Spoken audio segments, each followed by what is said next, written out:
तो जय हिंद, नमस्कार दोस्तों। स्वागत है आपका जीकेजीएस प्रैक्टिस सेट नंबर 3 में। मैं हूं आभास कुमार और आज हम महत्वपूर्ण प्रश्नों की प्रैक्टिस करने वाले हैं। तो चलिए शुरू करते हैं। दोस्तों, ये पहला क्वेश्चन है कि इक्ता प्रथा का सर्वाधिक विकास किस शासक के समय हुआ। तो ये किस शासक के समय हुआ? ये हुआ है इल्तुतमिश के समय में। और देखिए, इक्ता प्रथा जो है, ये इक्ता इसका जो अर्थ है वो भूमि का टुकड़ा हुआ करता था। भूमि का टुकड़ा, इक्ता का अर्थ भूमि का टुकड़ा है। और ये जो भूमि का टुकड़ा है, ये जो पहले क्या हुआ करता था कि सैनिकों और अधिकारियों को वेतन जो है, वेतन के तौर पे भूमि का टुकड़ा दिया जाता था। ठीक है, तो ये इन्होंने इसका शुरुआत की थी। और इसके बाद जो समाप्त किया था इसको, इक्ता प्रथा को, इक्ता प्रथा समाप्त, इक्ता प्रथा जो समाप्त की थी वो अलाउद्दीन खिलजी ने की थी। अलाउद्दीन खिलजी। और आइए देखते हैं क्वेश्चन नंबर 2।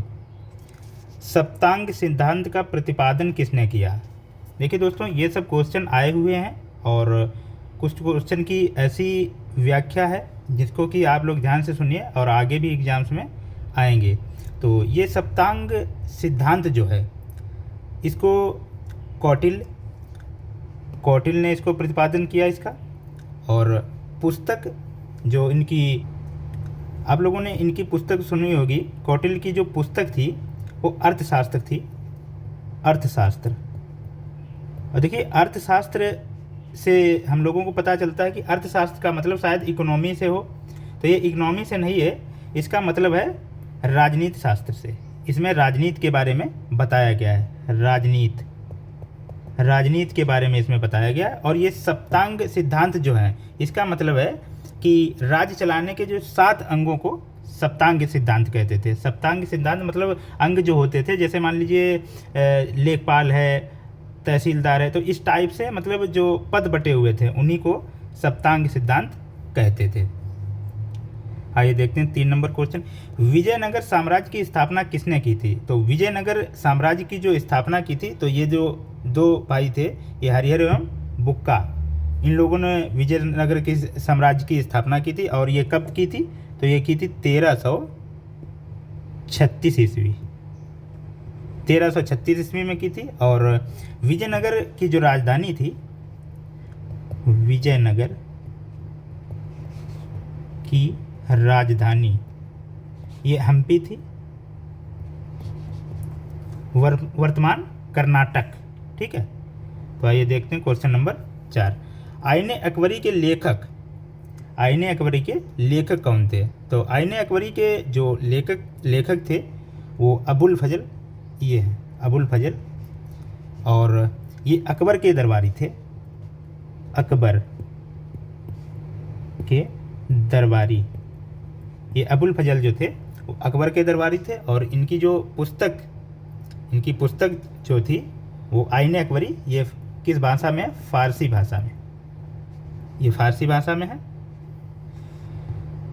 क्वेश्चन नंबर 5 है कि कांग्रेस के किस अधिवेशन में पूर्ण स्वराज का प्रस्ताव पारित हुआ? तो पूर्ण स्वराज का जो प्रस्ताव पारित हुआ था वो लाहौर अधिवेशन में। और कब? तो 1929। अच्छा, इस जो अधिवेशन के जो अध्यक्ष वो थे जवाहरलाल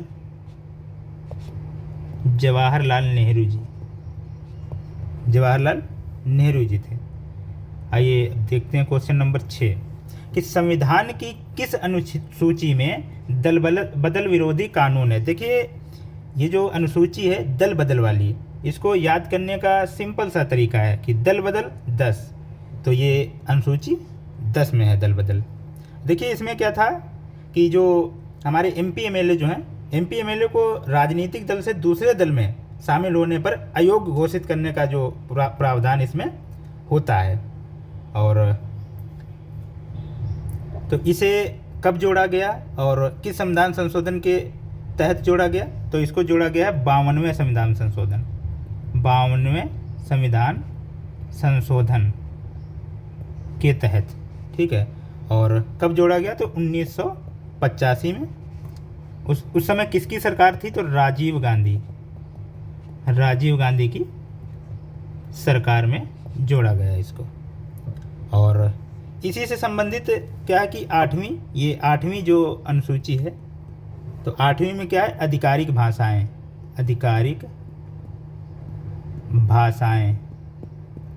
भाषाएं हैं। और उसके बाद ये नवीं जो है, ये भूमि सुधार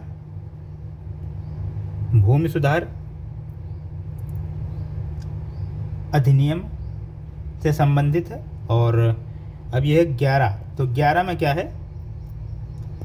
पंचायती राज। क्वेश्चन नंबर 7 है कि भारत में समवर्ती सूची की अवधारणा किस देश से ली गई? यही एक ऐसी सूची है जो बहुत अच्छे से याद हो जाती है और सरल भाषा में इसको हम लोग याद कर लेते हैं। तो ये हो जाएगा ऑस्ट्रेलिया से। समवर्ती सूची की जो अवधारणा ली गई है वो ऑस्ट्रेलिया से ली गई है। और तो देखिए दोस्तों, जो भारतीय संविधान की जो 7वीं अनुसूची में 3 सूचियां हैं, कौन कौन सी? संघ सूची, राज्य सूची और समवर्ती सूची। देखिए यहीं पे बताता चलूं कि पुलिस जो है वो राज्य सूची का विषय है, राज्य सूची का पुलिस। इसके बाद में देखते हैं क्वेश्चन नंबर 8। संविधान संशोधन विधेयक को राष्ट्रपति कितनी बार पुनर्विचार हेतु लौटा सकता है? तो देखिए ये तो एक बार भी नहीं लौटा सकते, बिल्कुल भी नहीं लौटा सकते। और संविधान संशोधन विधेयक के मामले पर राष्ट्रपति के पास वीटो पावर नहीं है, ठीक है। और संसद के दोनों सदनों द्वारा पारित होने पर जब यह विधेयक राष्ट्रपति के पास जाता है तो इसे पुनर्विचार के लिए लौटा नहीं सकते हैं। इन्हें इस पर अपनी सहमति देनी ही होती है, समझ गए? इनको इस पर सहमति अपनी देनी होती है, लौटा नहीं सकते हैं। दोस्तों क्या आप जानते हैं कि जेबी वीटो जो है उसको किसने सबसे पहले प्रयोग किया था? जेबी वीटो का मतलब है किसी भी जो विधेयक है उसको आपको दिया गया, आप जेब में रख लिए, उस पर कोई भी आपने प्रतिक्रिया नहीं दी, तो वो सबसे पहले किसने प्रयोग किया था? बताएंगे आप लोग कमेंट में। राज्यसभा के सदस्यों का चुनाव किस पद्धति से होता है? तो राज्यसभा के जो सदस्यों का चुनाव है वो एकल संक्रमणीय मत पद्धति द्वारा होता है। और ये अप्रत्यक्ष चुनाव होता है। अप्रत्यक्ष का मतलब है कि हम लोग सीधे इसमें वोट नहीं दे सकते, है ना। हम लोग एमएलए को चुनते हैं और वही इनको वोट देते हैं और वही वोट हमारा मान लिया जाता है, क्योंकि हम लोगों ने उनको चुना, वो इनको चुन लेते हैं। देखिए वित्त आयोग का उल्लेख संविधान के किस अनुच्छेद में है? तो वित्त आयोग का जो जिक्र है 280 में है, अनुच्छेद 280 में। और राष्ट्रपति द्वारा हर 5 साल में वित्त आयोग गठित किया जाएगा, राष्ट्रपति द्वारा प्रत्येक 5 वर्ष में, या फिर ज़रूरत पड़ी तो उससे पहले भी। अच्छा, इसमें एक अध्यक्ष होता है और 4 अन्य सदस्य, जिनकी नियुक्ति जो है वो राष्ट्रपति के द्वारा की जाती है। और ये जो अनुच्छेद 324 है इसमें भारत निर्वाचन आयोग, और ये अनुच्छेद 356 जो है इसमें राष्ट्रपति शासन। और ये जो 368 है इसमें संविधान संशोधन की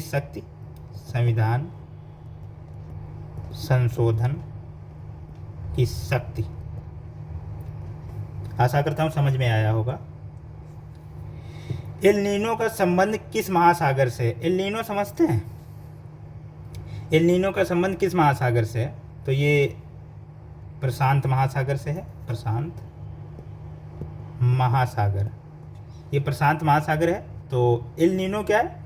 ये वैश्विक जलवायु घटना है, और जब इसकी स्थिति बनती है तब भारत में कम वर्षा होती है, कम वर्षा, या फिर कहो ना के बराबर वर्षा, और सूखा पड़ जाता है, जिससे कि फसल पे भी बहुत प्रभाव पड़ता है।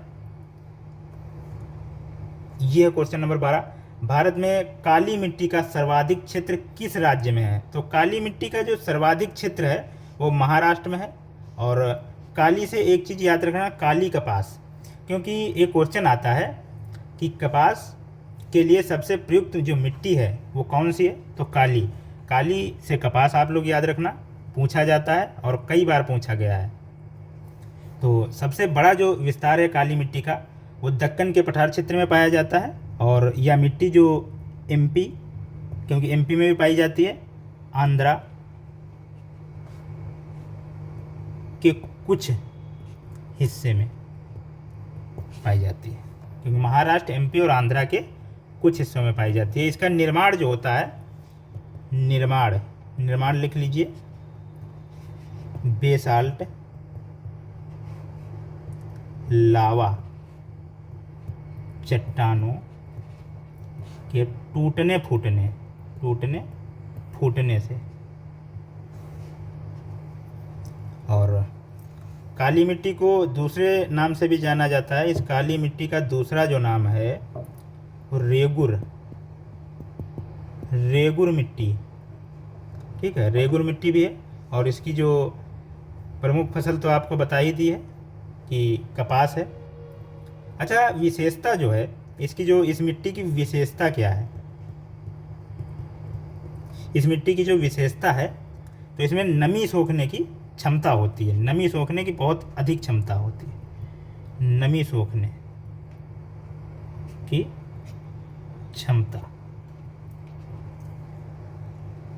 आइए देखते हैं क्वेश्चन नंबर 13। डोलड्रम किससे संबंधित है? दोस्तों, अगर आप लोगों ने मैप पढ़ा है या फिर पृथ्वी के बारे में पढ़ा है तो आप लोगों को ये डोलड्रम क्षेत्र कौन सा होता है ये भी पता होगा। और ये है निम्न दाब क्षेत्र, डोलड्रम निम्न दाब क्षेत्र है। और यह भूमध्य जो रेखा है, भूमध्य रेखा के दोनों ओर, जैसे ये भूमध्य रेखा है तो इधर भी और इधर भी 5 डिग्री उत्तर और दक्षिण, तो 5 डिग्री उत्तर और 5 डिग्री दक्षिण अक्षांश के बीच यह अत्यंत निम्न वायुदाब वाला क्षेत्र है। क्वेश्चन नंबर 14 है, पृथ्वी के वायुमंडल में ओजोन परत किस मंडल में स्थित है? तो पृथ्वी के वायुमंडल में जो ओजोन परत स्थित है वो किस मंडल में स्थित है? ये स्थित है समताप मंडल में। समताप मंडल के बारे में आप लोगों को मैंने पिछली क्लास में भी बताया है। अब ये बताइए कि ओजोन दिवस जो है, ओजोन दिवस, ये क्वेश्चन खूब पूछा जाता है कि ओजोन दिवस कब मनाया जाता है? तो 16 सितंबर को ओजोन दिवस मनाया जाता है। क्वेश्चन नंबर 15 है कि भारत की सबसे लंबी सहायक नदी कौन सी है? भारत की जो सबसे लंबी सहायक नदी है वो यमुना है, और इसकी जो लंबाई है, 1376 किलोमीटर। अब आप लोग कमेंट में गंगा की लंबाई बताना।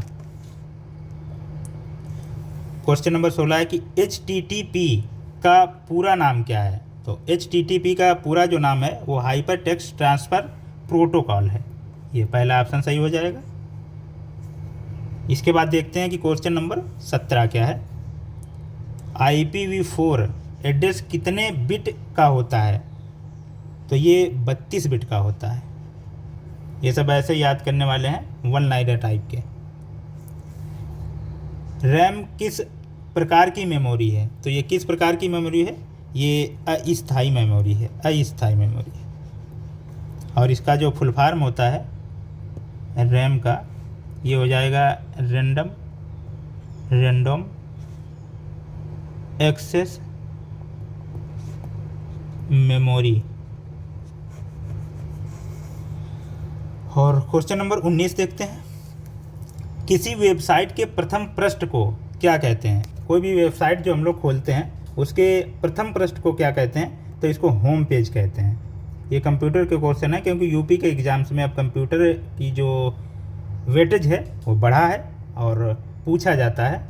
यूपी के एग्ज़ाम में क्या, सभी एग्ज़ाम्स में अब कंप्यूटर को धीरे धीरे ऐड किया जा रहा है। गीगाबाइट, गीगाबाइट मतलब जो जीबी, हम लोग कहते हैं कि हमारी जो मेमोरी है ये 32 जीबी की है या 64 जीबी की है, तो जीबी में कितने मेगाबाइट मतलब एमबी होते हैं? तो कितने एमबी होते हैं? ये होते हैं 1024 एमबी। देखिए आज इसके बारे में भी देख लेते हैं। सबसे छोटी जो इकाई है वो बिट, और उसके बाद में बाइट, उसके बाद में केबी मतलब कि किलोबाइट, एमबी मेगाबाइट, और जीबी गीगाबाइट, टीबी टेराबाइट। ये इसका पूरा आप लोग नोट कर लीजिएगा, सबसे कम से और ऊपर को है, मतलब कि आरोही क्रम मतलब कि बढ़ते क्रम में है। जय जवान जय किसान का नारा किसने दिया? तो जय जवान जय किसान का नारा जो दिया था वो लाल बहादुर शास्त्री जी ने दिया था। ये भारत के द्वितीय पीएम थे, और 1965 में भारत पाक युद्ध के दौरान दिया था इन्होंने जय जवान जय किसान का नारा। तो भारत का राष्ट्रीय जलीय जीव कौन सा है? भारत का राष्ट्रीय जलीय जीव जो है डॉल्फिन है। डॉल्फिन भी कौन? तो गंगा डॉल्फिन, हमारा यूपी का तो गंगा डॉल्फिन कहते हैं, ठीक है। और इसकी जो घोषणा है 5 अक्टूबर 2009 में हुई है, ठीक है। और इसके बारे में क्या है कि ये मीठे पानी में रह सकती है। मीठे पानी की जैसे बताऊँ आप लोगों को, समुद्र में नहीं रहेगी। क्यों नहीं रहेगी? क्योंकि वो खारा पानी होता है, तो ये सिर्फ मीठे पानी में रह सकती है। और कौन कौन सी नदी में ये पाई जाती है हमारे यहाँ? तो गंगा, यमुना, चंबल, ब्रह्मपुत्र, इन नदियों में मुख्यतः पाई जाती है। और ये पूरी तरीके, इसके बारे में आप लोगों ने एक चीज़ अभी ये शायद सुनी है नहीं सुने, ये पूरी तरह से अंधी होती है, ठीक है। इसको दिखाई नहीं देता है, बड़ा ही दुर्लभ है। और ऐसे जीवों की हमें जो संरक्षण करना चाहिए। और ये तैरने के लिए जो इसके बारे में है कि तैरने व शिकार करने के लिए ये इको लोकेशन मतलब कि ध्वनि तरंगों का उपयोग करती है। काहे का? ध्वनि तरंगों का उपयोग।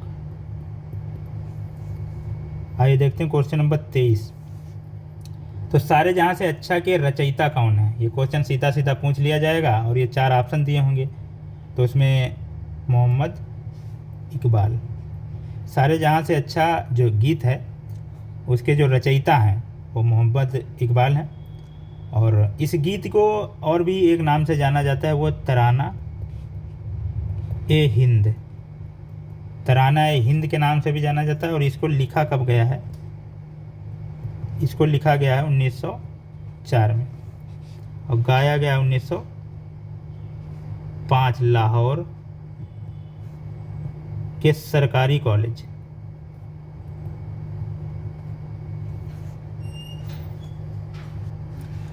देखिए दोस्तों, देखते हैं क्वेश्चन नंबर 24। भारत का राष्ट्रीय पंचांग किस संवत पर आधारित है? तो भारत का जो राष्ट्रीय पंचांग है वो शक संवत पे आधारित है, शक संवत पे। और भारत का जो राष्ट्रीय कैलेंडर है वो इसी पे आधारित है। और इसे सरकारी कामकाजों के लिए 22 मार्च 1957 को अपनाया गया। देखिए जो इस कैलेंडर का जो पहला महीना होता है वो होता है चैत्र। चैत्र पहला महीना चैत्र होता है, और आखिरी जो होता है फाल्गुन, आखिरी फाल्गुन महीना होता है। और इसकी जो शुरुआत होती है इस वाले कैलेंडर से अगर इसको मिलाएं तो इसकी शुरुआत होती है 22 मार्च से। और लीप वर्ष जब होता है, लीप वर्ष आप लोग जानते होंगे लीप वर्ष के बारे में, अगर नहीं जानते तो मैं बताऊंगा किसी दिन, कमेंट करिएगा। तब ये 21 मार्च से शुरू होगा। और देखिए जो शक संवत है इसकी शुरुआत कुषाण वंश के राजा कनिष्क ने कब की थी? 78 ईस्वी, मतलब 78 AD।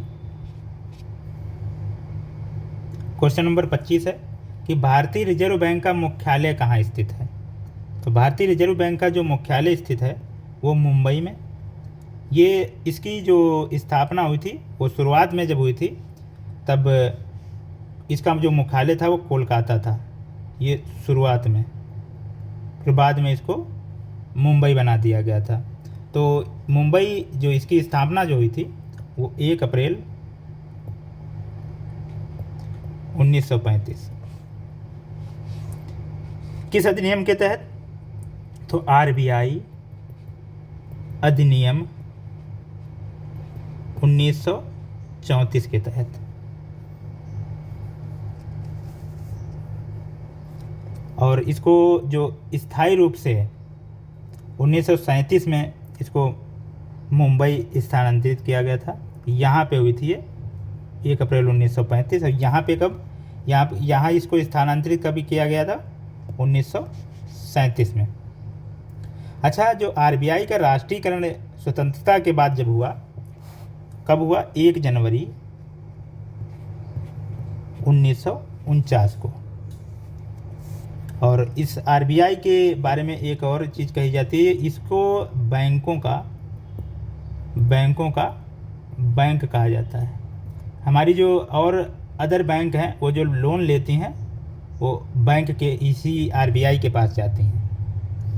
और ये हमारा प्रैक्टिस सेट पूरा हुआ।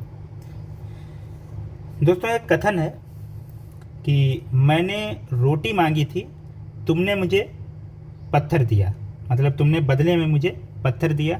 और ये जो कथन था वो गांधी जी का था। और गांधी जी ने इस कथन को सविनय अवज्ञा आंदोलन के समय 1930 से 34 के बीच इसको कहा था। ये आप लोगों को याद रखना है कि यूपी के जो पेट के एग्ज़ाम में इस टाइप का जो प्रश्न है वो आ सकता है। मैं आशा करता हूँ आप लोगों को हमारी क्लास अच्छी लगी होगी। अगर आप लोगों को क्लास अच्छी लगती है तो आप लोग लाइक किया करिए और कमेंट भी कर दीजिए कि बता दिया करिए कि क्लास कैसी लग रही है और क्या सुधार करना है, क्या चीज़ बतानी है। और बाकी मैं जो क्लास में क्वेश्चन पूछता हूँ उसके बारे में आप लोग बताने की कोशिश किया करिए। आप लोगों का भी जो नॉलेज है वो बढ़ेगा। अगर आप लोग ऐसे ही हमारे प्रैक्टिस सेट से जुड़े रहेंगे तो मैं गारंटी के साथ कहता हूँ आपकी GK GS बेस्ट हो जाएगी, क्योंकि मुझे एक्सपीरियंस है और पता है कि एग्ज़ाम्स में क्वेश्चन किस टाइप के आते हैं। दोस्तों जुड़े रहिए इसी तरीके से और अपना सपोर्ट बनाए रखिए। धन्यवाद। जय हिंद।